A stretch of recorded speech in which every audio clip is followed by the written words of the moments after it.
上海原來有一個影視基地，只係好多電影嘅拍攝場地，仲係開放俾遊客參觀嘅主題樂園。唔知你又有冇去過呢？上海影視樂園又叫車墩影視基地，樂園最大嘅賣點就係高度還原到上海嘅風貌，令人感覺好似走入咗民國電影嘅畫面入邊。唔止街道同埋建築外觀風格，有啲地方例如當鋪、種藥坊咁，直情係可以入內打卡，的確係有滿滿嘅體驗感。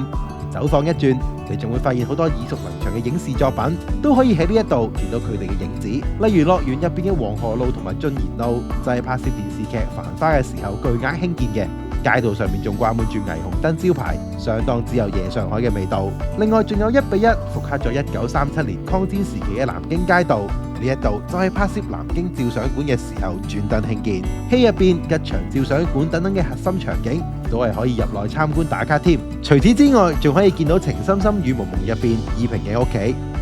電影功夫同埋色戒嘅取景地南京路等等。如果係中意老上海背景嘅影視作品，